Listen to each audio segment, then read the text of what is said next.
está demasiado fuerte por su asistencia. Me voy quitando uno porque se están los dos iniciando. Muy buenas tardes. ¿Qué tal? El frío está raro. La verdad es que aquí los compañeros del PT se pusieron guapos y me consiguieron ropa térmica porque sí, unos calcetincitos, sí está fuerte el frío. Muchas gracias por su asistencia. El tema, me parece, que hay que abordar de entrada es el de la reforma electoral en materia constitucional. Hay cerca de un centenar de iniciativas de reforma electoral de todas las fuerzas políticas y por lo menos medio centenar de reformas constitucionales. La verdad es que habíamos avanzado con la oposición en la idea de un acuerdo de reforma, porque por más que la oposición juegue con el lema "el INE no se toca", yo no falto a la verdad, lo he dicho en tribuna con la oposición escuchándome, nadie, circunstancia no le sirve a nadie, y el Tribunal Electoral Provincial tampoco. Entonces, hay temas, no estoy diciendo que en todos los temas estemos de acuerdo, pero sí en que hay que hacer modificaciones a los órganos electorales y al tribunal correspondiente.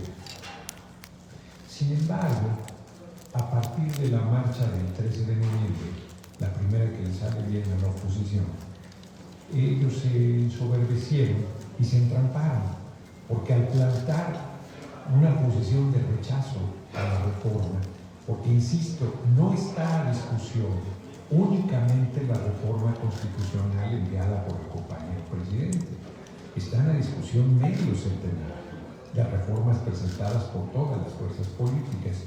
Pero la trincherarse de la oposición, pues el camino que hemos decidido transitar es el de discutir la reforma presentada por el compañero presidente. Entonces ya sabemos lo que va a pasar. La vamos a aprobar por mayoría en comisiones, va a pasar al Pleno, la vamos a aprobar por mayoría en el Pleno, Morena, PT y Verde, pero no alcanzará los votos necesarios de mayoría calificada para hacer la reforma constitucional correspondiente. Entonces, nosotros haremos una reforma a las leyes secundarias.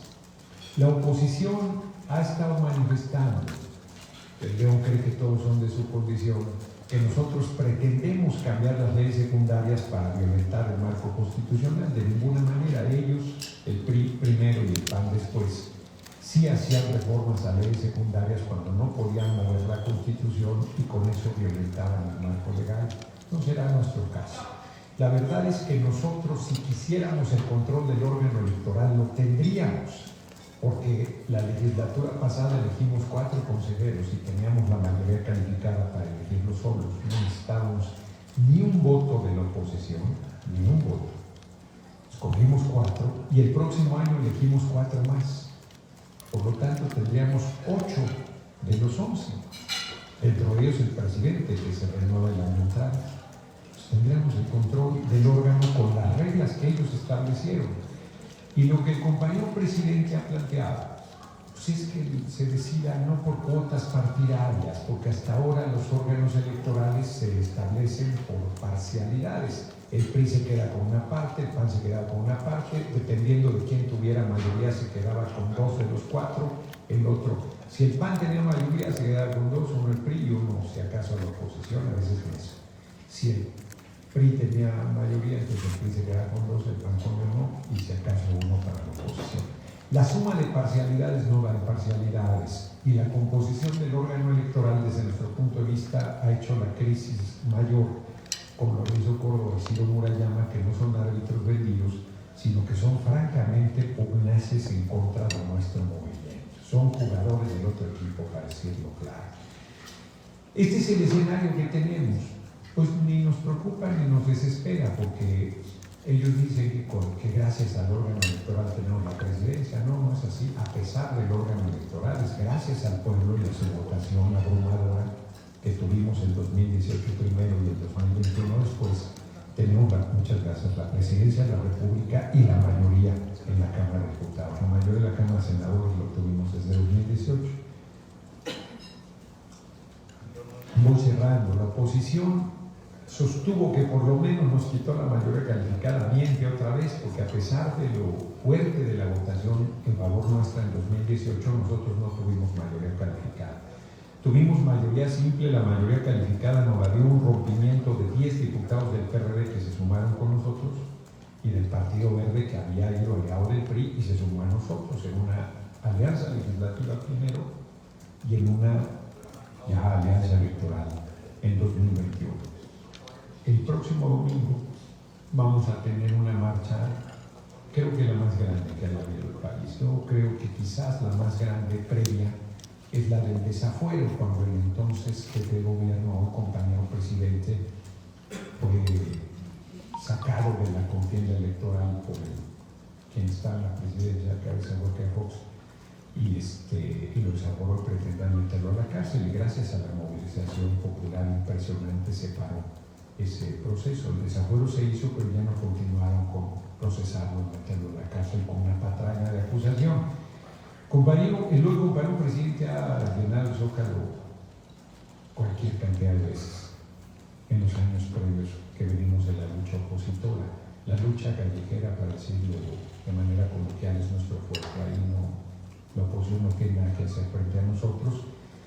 Y el compañero presidente se ha planteado un hecho inédito, que un presidente en funciones encabece al pueblo en una marcha de respaldo al gobierno, de celebración, como él dice, de lo que hemos logrado hasta el momento. Yo no recuerdo ninguna marcha de un presidente, había quien decía que Madero, pero no, la marcha de la lealtad fue cuando el golpe de Estado había iniciado y cadetes del colegio militar acompañaron al presidente Madero al Zócalo.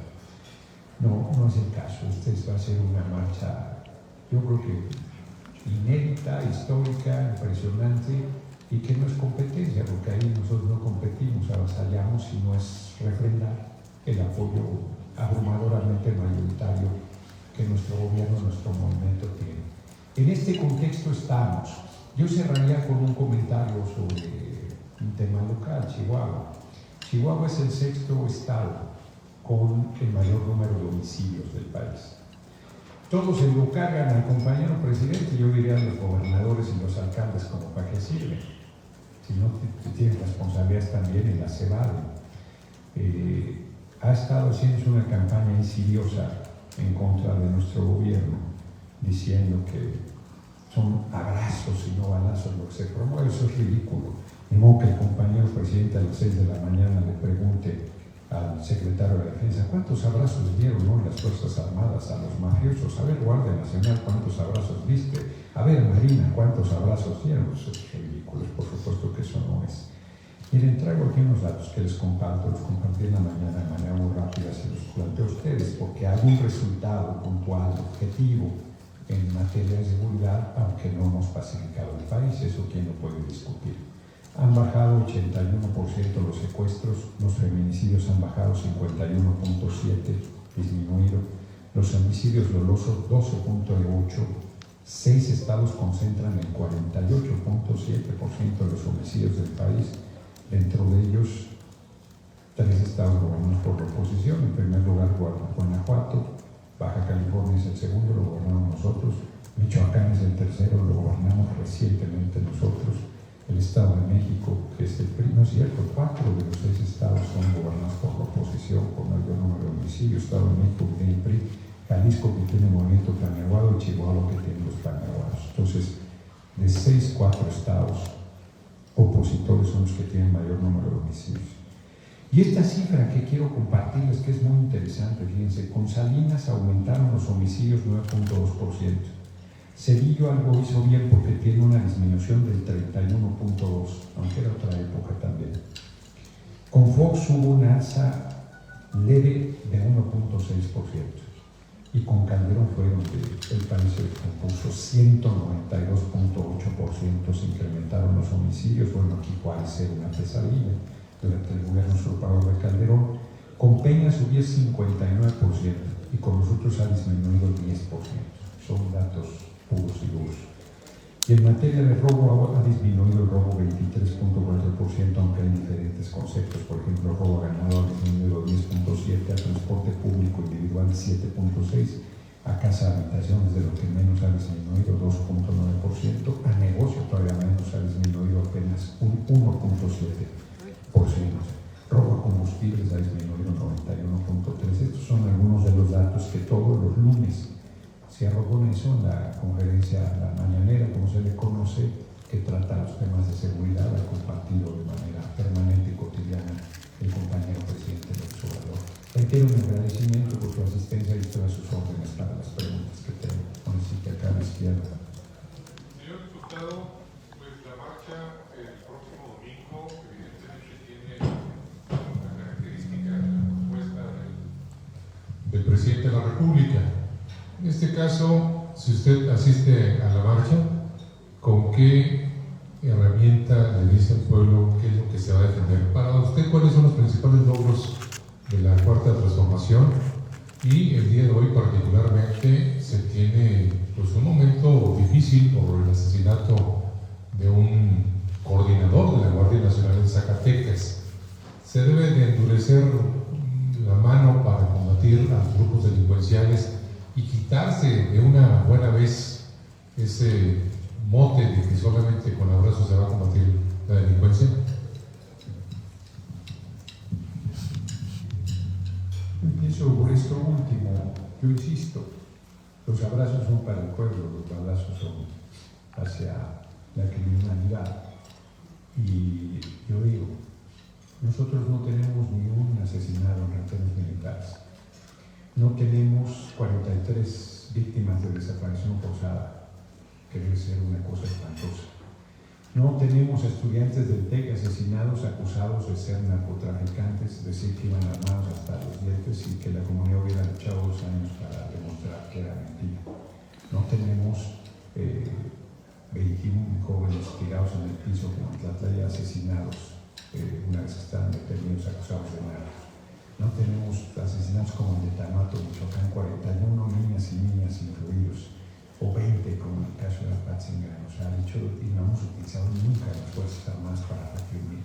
A eso se refería el compañero presidente, y datos duros de la mejoría, en rubros duros también en materia de seguridad. ¿Qué es endurecer? Eso, volver a matar a inocentes y decir que son daños colaterales, hacer masacres sin ton ni son.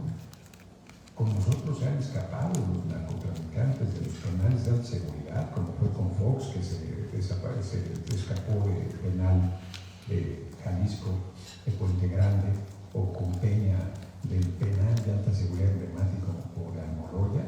Nosotros tenemos a un jefe de la policía preso en Nueva York por tener vínculos con el narco, que yo se lo dije en su momento cuando era jefe de la policía, y en todos los casos la respuesta es no.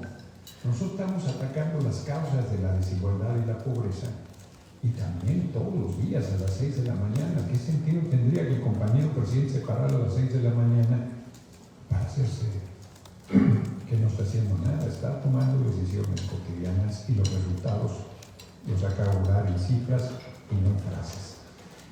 Yo no creo que haya algo diferente que hacer ahí. En lo personal, yo creo que el próximo gobierno, el siguiente, debería haber una discusión sobre la legalización de todo tipo de drogas para quitar el poder económico, político y militar a los grupos del crimen organizado. Estados Unidos es el principal consumidor de drogas del mundo, utiliza el dinero que surge de la droga como motor para la economía de Estados Unidos y la venta de armas que le venden a los grupos criminales, y nosotros ponemos los muertos. Eso no debe seguir así. Colombia recibió $10,000 millones para la lucha contra el narco, y hoy se produce más cocaína y de mejor calidad. Y ya de los millones de muertos que hay, 800,000 son colombianos.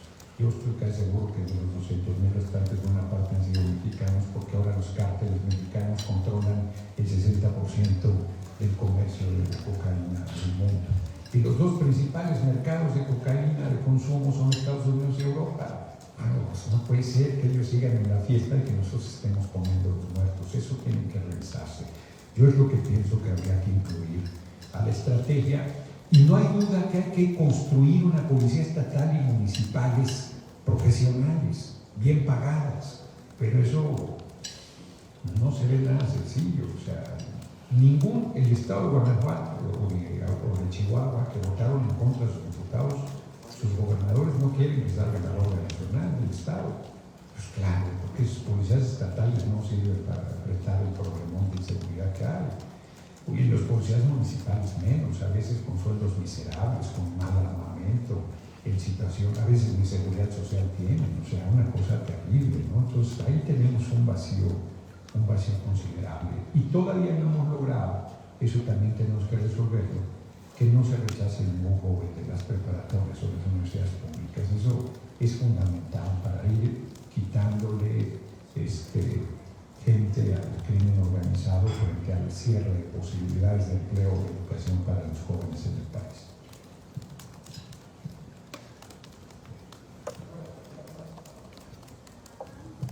Bueno, muy buenas tardes, diputado Antonio Hernández del periódico Omnia Noticias. Preguntarle, hace unos días, de la situación que ocurre en Chihuahua, el anterior gobierno, encabezado por Javier Corral, emprendió la llamada Operación Justicia para Chihuahua. Hemos esperado sobre esto. Hace unos días se detiene al exfiscal que integró las carpetas de investigación de los llamados expedientes X. Hay voces como las de Gustavo Madero que solicitan que el caso lo traiga la Fiscalía General de la República por la relevancia que cobra. Y en ese sentido, porque esta investigación que se hizo pudiera llegar a esferas de índole nacional del sexenio de Enrique Peña Nieto, a partir de esas investigaciones en contra de los funcionarios del gobierno de César Duarte, ¿cuál es su opinión al respecto de esta detención que se hizo? ¿Hay riesgo de que investigaciones como la Operación Zafiro se puedan caer? ¿Hay riesgo de que se incurran en impunidad al respecto? ¿Qué apreciación tiene usted de lo que está ocurriendo en Chihuahua? Le agradezco.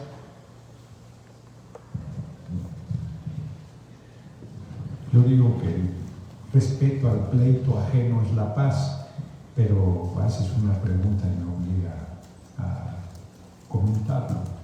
¿Por qué me refiero que al pleito ajeno? Es público que el exgobernador Javier Corral y la actual gobernadora Maru Campos traen un litigio desde que ella era alcaldesa y el gobernador, y que luego le ganó la partida a la gobernadora en el relevo del propio Corral. Yo tengo la impresión que esta detención tiene que ver más con eso que con una pretensión de justicia. Creo que es un asunto estrictamente político de una guerra interna. Bueno, no sé si Corral sigue en Acción Nacional o ya se salió. Creo que se fue a Movimiento Caneaguado, que no es lo mismo, pero es igual. Entonces, como decía Silvio Rodríguez en una canción. Entonces, yo creo que tiene que ver con eso, Yo creo que tiene que ver con eso, que están permitiendo, de por sí el Poder Judicial está corrompidísimo. Y con este tipo de manejos más. Me llama la atención que Gustavo Madero, que tanto critica a nuestro gobierno y a la Fiscalía General incluida, ahora pida su intervención, así son de inconsistentes. También Gustavo Madero, no sé si está en Acción Nacional o ya se regresó, o anda en Díaz, o no sé, porque aquí un día está y otro día no está. Son medio bipolares políticamente hablando. Entonces, yo creo que es parte del conflicto interno. Y claro que eso enrarece las investigaciones que hay sobre el particular. Buenas tardes. Sí, okay. Diputado, pues, gracias. Para saber, la cifra que ahorita nos comentaba era de que Chihuahua estaba en el 6º lugar, si mal no me equivoco. Sin embargo, ayer el presidente de la República, Andrés Manuel, había expuesto una gráfica donde Chihuahua ocupaba el 4º lugar. Me gustaría saber, entonces, la presencia de los militares y la Guardia Nacional en las calles, ¿en realidad sí está funcionando? ¿O cómo lo ven desde los diputados federales?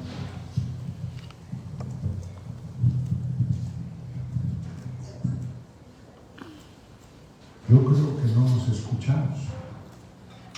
O sea, vuelvo a leer las cifras. Pues no hubo alguna duda. Secuestros ha disminuido 81%. Yo pregunto si está funcionando o no. 81%. A mí me parece que en materia de secuestro, el gobierno no lo ha dicho, pero ha hecho una tarea extraordinaria.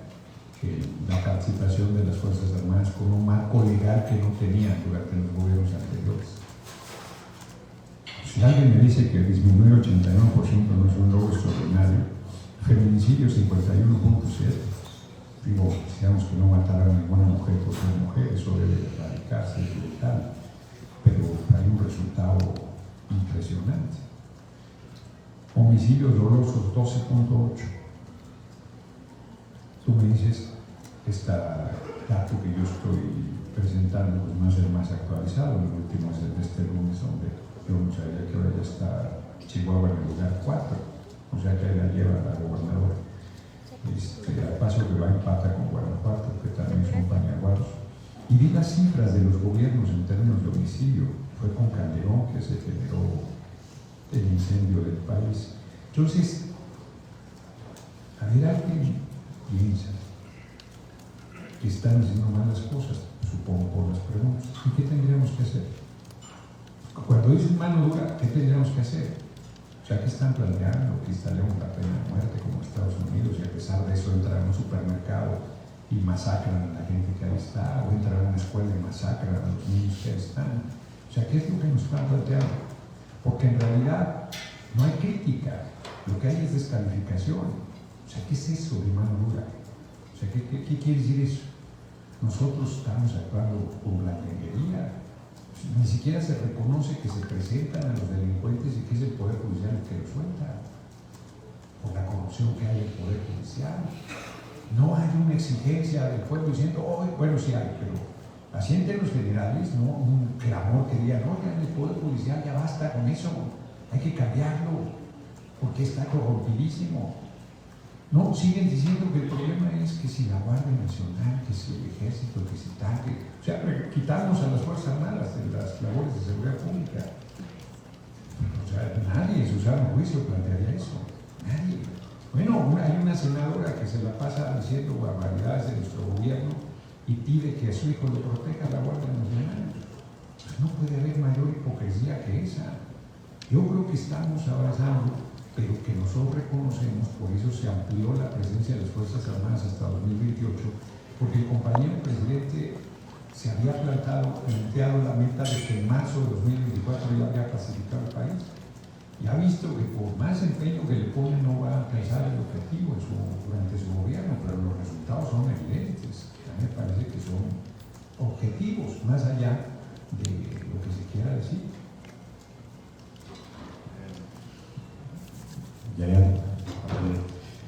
Más allá del discurso, bueno, usted ha utilizado calificativos en este rueda de prensa contra la oposición a nivel nacional, a nivel local, pues también se han mencionado.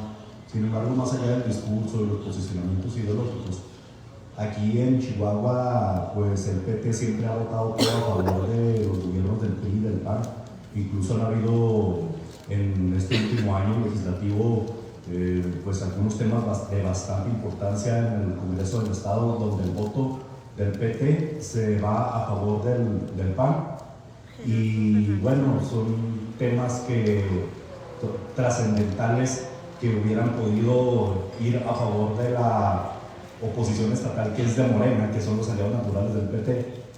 También se da la misma situación en el Cabildo de Chihuahua, pues todos le votaron a favor a Mario Campos cuando pues aquí el regidor, que por aquí está presente, pues levantaba la mano todo a favor de la hoy gobernadora panista, y eso sigue pasando todavía en el Cabildo local. O sea, se vota todo a favor del PRI y del PAN cuando a nivel nacional el PT pues trae un discurso pues opositor. ¿Es el PT en este caso un partido acomodativo que se ajusta a las circunstancias, maneja un doble discurso, o qué opina usted,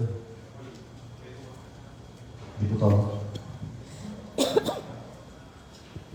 Yo primero diría que la dinámica que tenga el PT o Morena o el Verde o los tres en cada estado son responsabilidad de los compañeros de cada lugar. Hay una política nacional en términos generales que consiste en el apoyo absoluto al compañero presidente. Voy a poner un ejemplo del tema que hablé al principio, la reforma electoral. Nosotros tenemos diferencia con representando al compañero presidente. Tenemos más de una diferencia. La vamos a votar a favor, porque nosotros respaldamos al compañero presidente de nuestro gobierno, no somos oposición. Yo, en lo personal, creo que tanto Morena como el PT, donde somos oposición, deberían ser oposición durísima. Eso es lo que yo creo. Y eso es lo que a mí me parece que deberíamos hacer. Pero si no lo hacen, pues es su responsabilidad. Yo, con esto quiero decir que no puedes votar cosas a favor del gobierno si se pueden votar cosas, si son a favor de la gente. Si son en contra de la gente, de ninguna manera. Si son en contra de los intereses de la población, pues está dando la espalda a los compromisos que se tienen. Como no me pusiste algún ejemplo concreto, yo igual en abstracto te digo.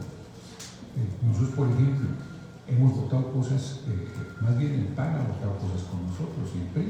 ¿Eso quiere decir que nosotros estamos haciendo algo correcto? No. Nosotros nos mantenemos en la línea de apoyo a nuestro gobierno y a los intereses del pueblo, y son ellos los que modifican su posición. Nosotros no votaremos ni una sola cosa con la oposición que sea contraria a los intereses nacionales, a ninguna, no. Entonces, a nivel, y bueno, yo soy del PT, yo soy externo, es una paradoja, soy comisionado nacional de afiliación de nuestra ciudad. Yo no vivo con el PT, con Morena, con el Verde, yo en la permanente hablo en nombre del PES, hablo en nombre del Verde, hablo en nombre de Morena, hablo en nombre del PT, se desespera la oposición, pero somos una sola coalición. Y no me meto en la vida interna del PT, hay cosas que comparto y cosas que no comparto, como pasan todas las cosas, ¿no? Aquí, por ejemplo, se votó una reforma judicial que Morena, a nivel local izquierda, pues decía que iba en contra de los intereses del pueblo, sin embargo, pues el PT lo votó. Bueno, pues no conozco esa reforma puntual, y si de verdad iba en contra de los intereses del pueblo, pues es un error haberlo votado a favor. Si no era así, y era un asunto de discurso de Morena para plantear su posición, como hace la oposición con nosotros, porque no tiene la razón, nos vota en contra todo, yo tendría que ver, y no descartaría que hubiera alguna, por decirlo suave, algún resbalón de los compañeros del PT, no lo descartaría. ¿Sí? Bueno, pues es su responsabilidad. Es su responsabilidad. Yo de todos modos parto de dos supuestos: que se hace política con lo que se tiene, no con lo que se quiere, y nosotros vamos en una línea muy clara de profunda transformación del país. Yo sé que hay compañeros en el PT que tienen, por decirlo suave, una presencia polémica en la vida pública del Estado, y son compañeros, y el apoyo que nos están dando, yo no lo cuestiono, no lo rechazaré, no más faltaba. Yo estoy buscando ser el colega, el compañero presidente López Obrador, hay de todo. Yo convoco con el ejemplo a una línea de compromiso, de servicio, de transformación, de honestidad, y respondo por mi movimiento en general y por mi comportamiento en especial. Hay compañeros, compañeras, no solo el PT de Moreno, en todos lados hay colegas, sobre eso es así, ¿no? Hasta en las familias hay, no todos tenemos, ¿no?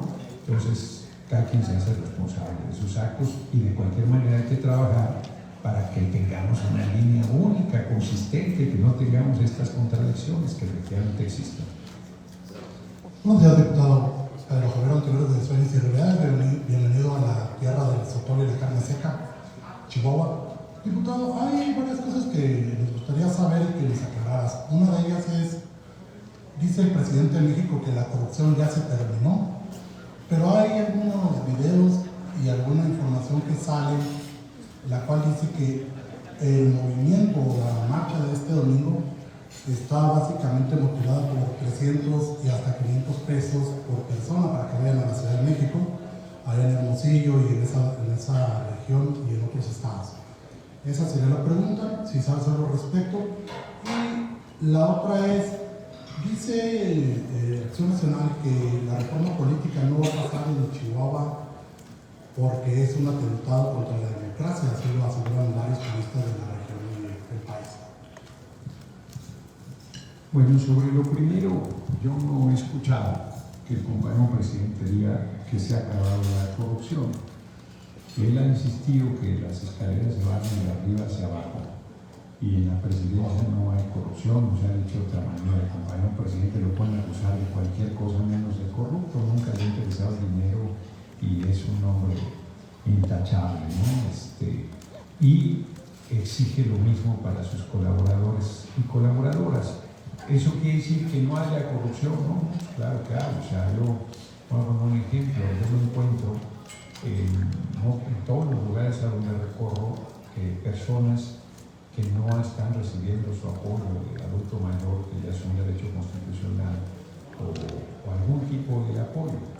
Y yo, eso no huele bien, porque ya no debería haber una sola persona, y no son pocas, no tengo una estadística, pero creo que ahí deberíamos hacer una investigación con jóvenes construyendo el futuro, el principio o denuncias de maneras irregulares. Entonces, o sea, la corrupción, yo creo que mientras exista este sistema económico donde la acumulación de riqueza es lo más importante y el Dios que vale es el Dios dinero, la corrupción siempre estará presente, hay que combatirla y buscar erradicarla, ¿no? Y disminuirla a lo máximo. Iguales, no representamos eso. Y no quiere decir que no haya algún compañero o compañera ahí que haga tonterías, pero esa no es nuestra política, eso no es nuestra forma no es la politiquería que ha dominado las formas de control de la gente. La gente va a ir por el enorme amor que le tiene y respaldo al compañero presidente. Ya quisieran tener esa capacidad de convocatoria. Son muy simpáticos. Ellos ponen transporte para que la gente se desplace y todo, y eso no se llama carrera, eso se llama ayudar a la gente a que se desplace.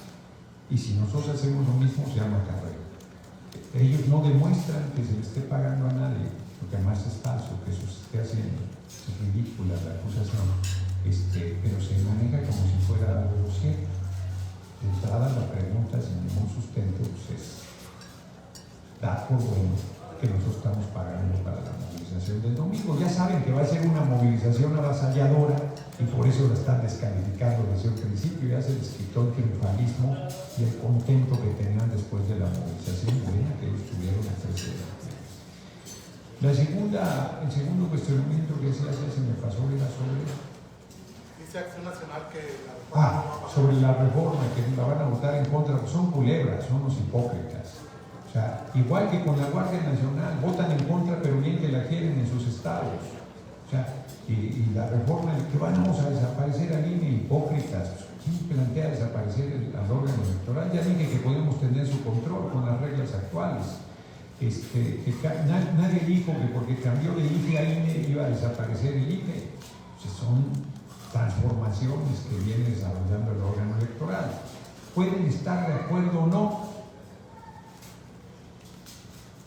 en esa transformación y podríamos ponernos de acuerdo. Ellos están mintiendo. Vuelvo a recordarles lo que dije al principio. Hay 50 iniciativas de reforma en materia constitucional de todas las fuerzas políticas. ¿Por qué no llegamos a un acuerdo? Nosotros hemos manifestado nuestra disposición a llegar a un acuerdo. No tiene que ser la iniciativa del compañero presidente. Construyamos un acuerdo para hacer los cambios que el INE requiere. Construyamos un acuerdo para hacer los cambios que el Tribunal Electoral requiere. Construyamos un acuerdo para las reformas constitucionales en materia electoral que el país necesita. Esa disposición existe en nuestra parte, sigue existiendo a este momento. Pero ellos, por su posición demagógica de que el INE no se toca, son simpáticos, le han hecho más de 200 cambios a la Constitución, pero al INE no le quieren cambiar nada, a pesar de que violan la Constitución con sueldos superiores al del presidente de 120 funcionarios, incluidos todos los consejeros electorales. Tienen un fideicomiso de 1.300 millones de pesos de dinero del INE que era para otras cosas y que ellos desviaron y tienen en ese fideicomiso, entre otras cosas para tener una pensión superior al que tienen la mayoría de las mexicanas y mexicanos. Pues nosotros no estamos de acuerdo en esas cosas. Este año pidieron y el año anterior también 5,000 millones de pesos para una consulta sabiendo que no va a haber consulta. Quitas los 5,000 millones, nos redujeron el presupuesto en 5,000 millones, son los hipócritas. Y los pañaguados más, usted los conoce aquí, hombre, pues han lidiado con los últimos gobiernos de Acción Nacional. Su divisa es la hipocresía. Si tú dices que hay compañeros del PT también, pues será sereno. Pero los pañaguados son hipócritas. Van a misa el domingo, se confiesan y salen y te apuñalan al segundo siguiente. Nosotros ahora sí que a mí que me esculquen, que vean cuál es nuestro comportamiento en la fracción parlamentaria, cuáles son nuestras posiciones, qué cosas defendemos, cuál ha sido nuestra trayectoria. Ahí está, es público. Adelante. Diputado Antonio Huizar de Rafa, Chihuahua. ¿Es usted aspirante a la presidencia de la República, al igual que la gobernadora de Chihuahua, la señora Campos Galván? ¿Considera usted que a un año de gobierno de la señora Campos tiene las credenciales y los méritos como para autoproclamarse aspirante a la presidencia, o tiene Acción Nacional otros perfiles mejores que Maru Campos? Bueno, a mí me parece que los requisitos los plantea la Constitución y la gobernadora los cubre y tiene derecho a aspirar. Si yo fuera Paniaguado, bueno, primero no sería nunca paso, de ninguna manera. Pero pongámonos en esa horror de hipótesis de que yo fuera Paniaguado, me aventaría por la ventana. Ni echándolos todos en una licuadora sacas uno decente. Hay quien me dice que hasta el vaso de la licuadora se llevaría. O sea, no, de verdad, hay que tener respeto a la oposición, pero no les veo uno respetable de todos los que aspiran. Miren las dificultades de la derecha. Nosotros tenemos las nuestras. Mantener la unidad no va a ser fácil. No va a ser fácil, hay un riesgo de rompimiento. Pero la oposición, si escoge a un candidato panista, que fuera la gobernadora, por ejemplo, Campos, pues veo difícil que el PRI la apoye. Si escogen a un priista, veo difícil que Acción Nacional la apoye. Una cosa es que vayan en la misma marcha Roberto Madrazo o Gordillo, cabeza de Fox, puro personaje.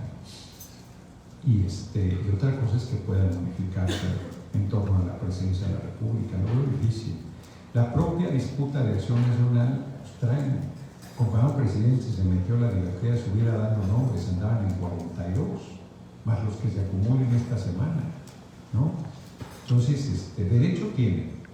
Méritos yo nunca la vi con respeto políticamente hablando desde que era alcaldesa. A mí me tocó aquí apoyar a compañeros que hacían desobediencia civil por no pagar los impuestos a la gasolina, y era terrible, eran brutalmente arbitrarios,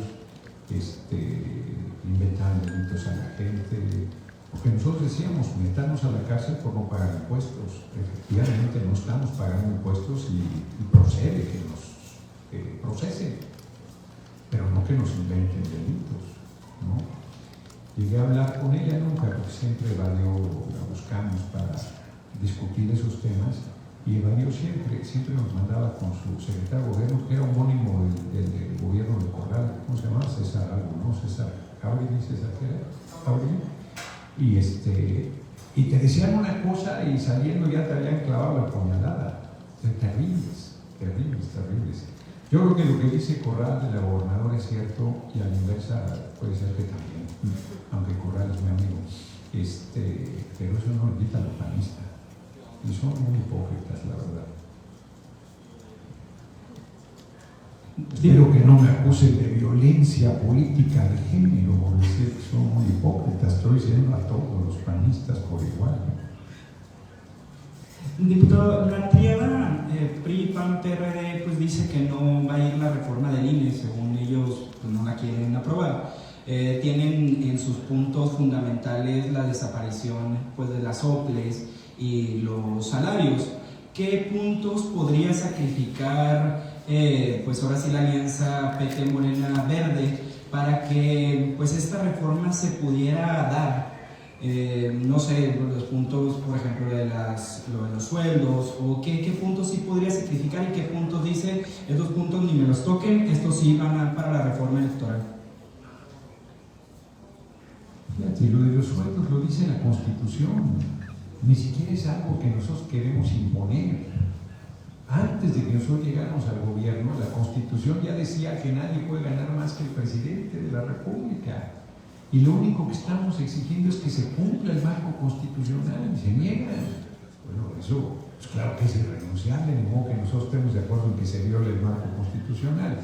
Ayer escuché la intervención de la consejera presidente del órgano local electoral, y me parece que daba argumentos importantes de por qué no deberían sustituirse, porque no desaparecen, se sustituyen por órganos temporales que estarían solo durante los procesos electorales. A mí me parece que el llamado que ella hace a la reflexión de que se requiere la participación del órgano electoral no solo durante los procesos electorales, a mí me parece atendible. A mí me parece que efectivamente el órgano electoral no puede circunscribirse al trabajo solo durante la jornada, durante el proceso electoral. Hay cosas que se hacen antes, durante. Ahora sí que dice un refrán, cuando los pescadores no pueden salir a la mar, reparan sus redes. Hay muchas cosas que hacer entre el aparente tiempo de espera, y creo que eso, por ejemplo, podríamos revisarlo. O sea, hay cosas que efectivamente, a mí si me preguntas, el voto electrónico, por ejemplo, pues yo, decían compañeros que tú puedes votar desde tu teléfono, pues de ninguna manera.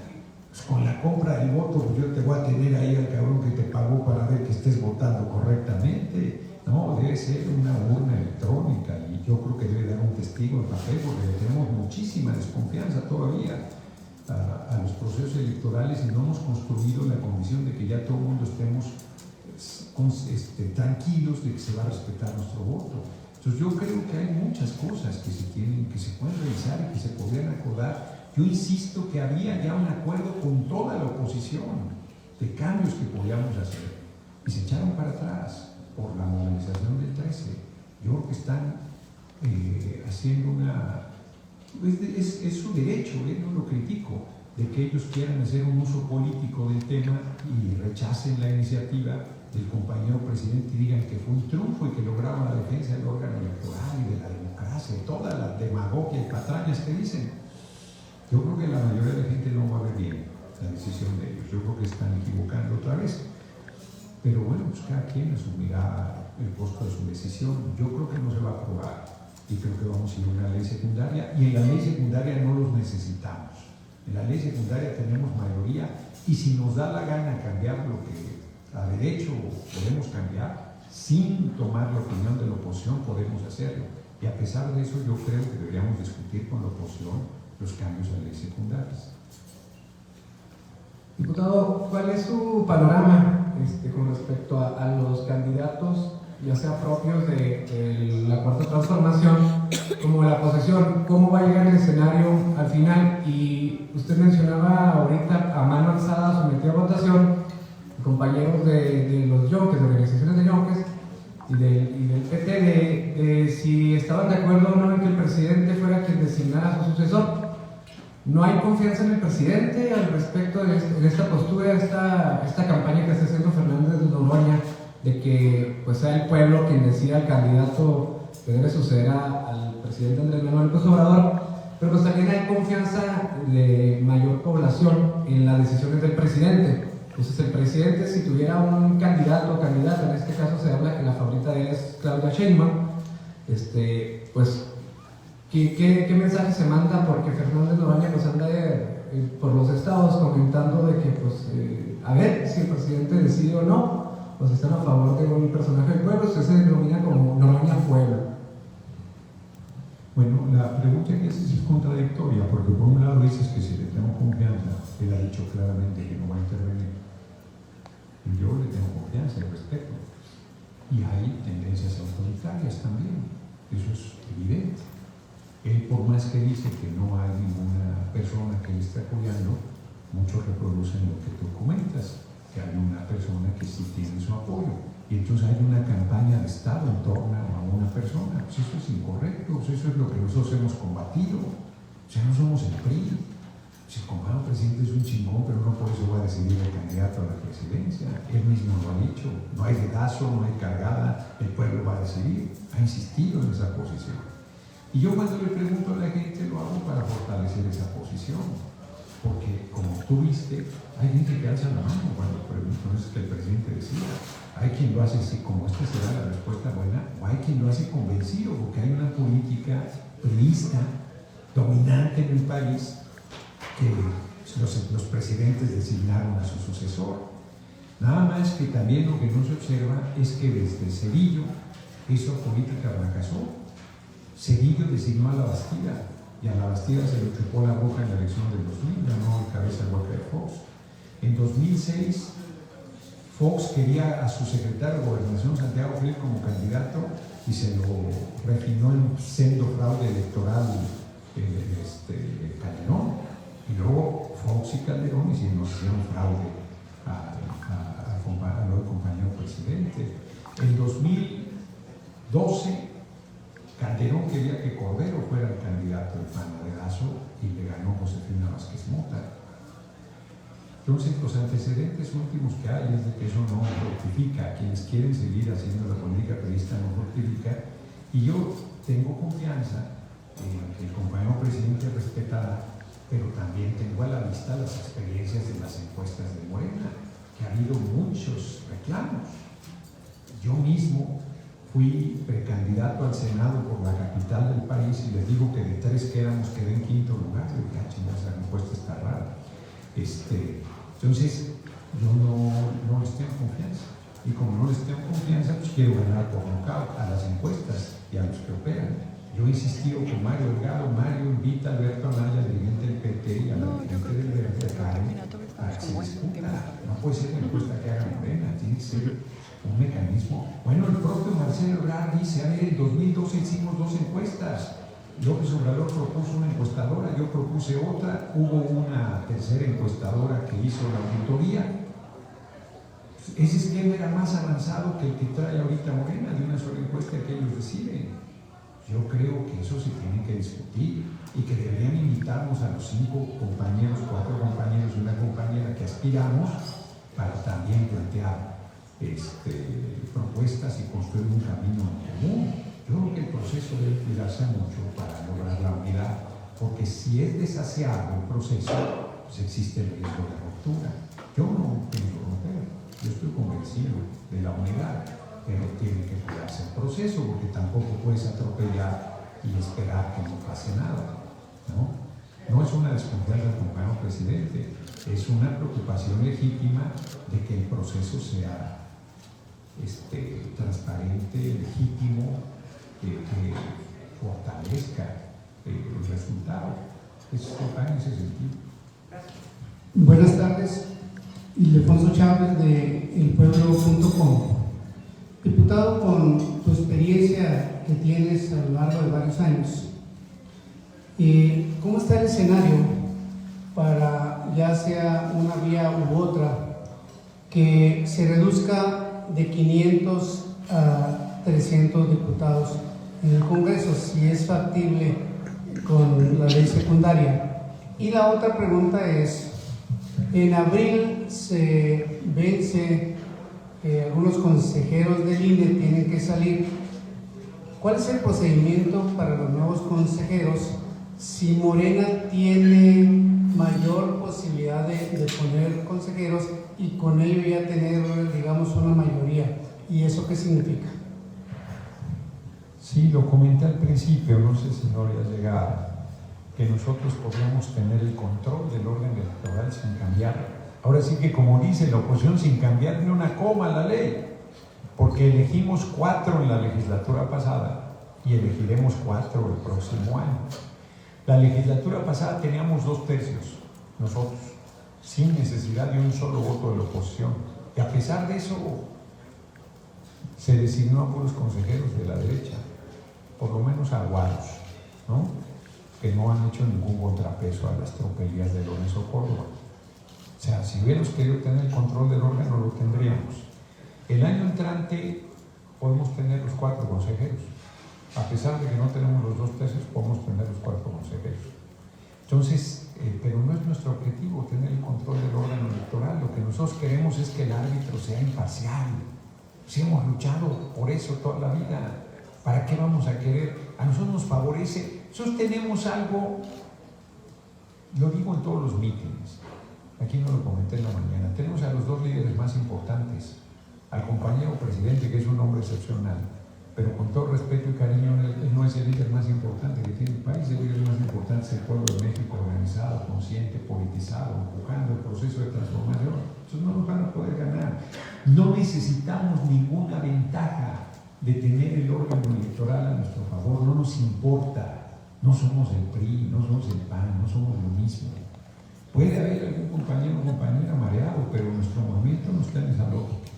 Tan no está en esa lógica que, insisto, de los 4 consejeros de la pasada legislatura que elegimos el movimiento, ni uno es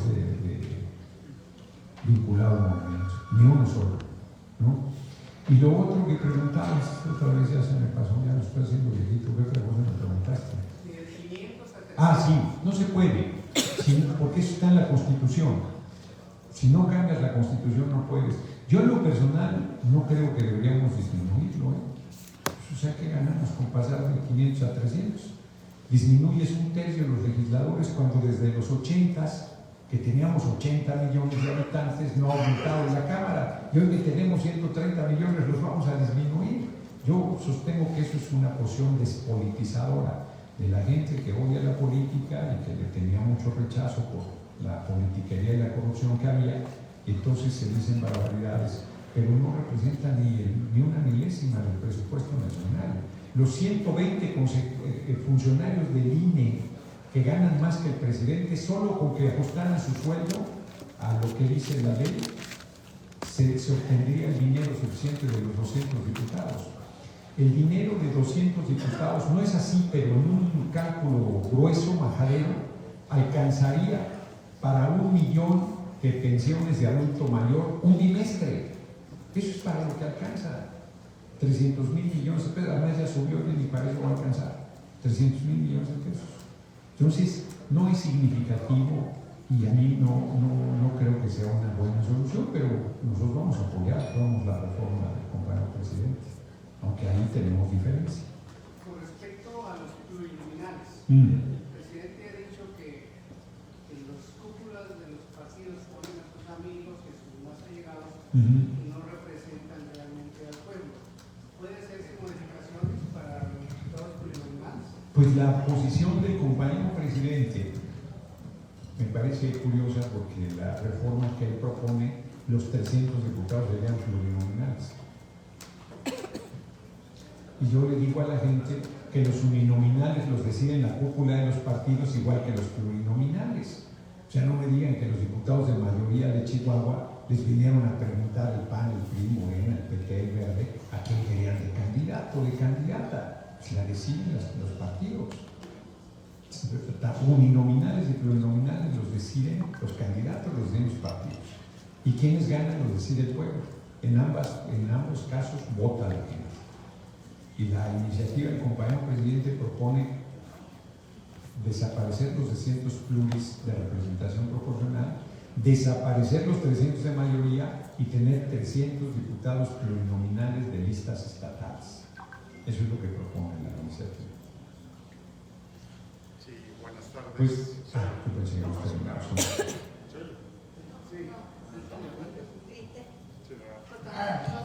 ¿Se oye? Sí, con esta pregunta. Sí, no sé si ya le preguntaron. Buenas tardes, Alejandro Salmón del Norte Digital. ¿Qué opinión le merece este acercamiento que presuntamente se ha dado entre Ricardo Monreal y el Frente de Partidos Va por México? Y si esto podría cambiar ya las relaciones que se tienen en el Senado en virtud de que el coordinador de Morena pues está supuestamente haciendo acercamientos con la oposición. Yo creo que es especulación, francamente. O sea, Monreal, por su propia tarea como líder del Senado, luego se malinterpreta lo que yo digo y dicen que defiendo a Monreal, porque si no está defendiendo a Monreal, él se defiende solo, es un compañero de punto. Y le hacen calificativos muy duros. La base del movimiento tiene mucha desconfianza hacia Monreal. Pero él conoce a Dante Delgado desde que Dante Delgado estaba con nosotros. Yo les recuerdo que Convergencia primero y el Movimiento Ciudadano después apoyó en 2006 y 2012 al hoy compañero presidente como candidato a la presidencia. En 2018 yo no sé qué le pasó a Dante Delgado, que quedó como amante despechado o endiabladísimo en contra del compañero presidente. Pues no sé la razón, la verdad.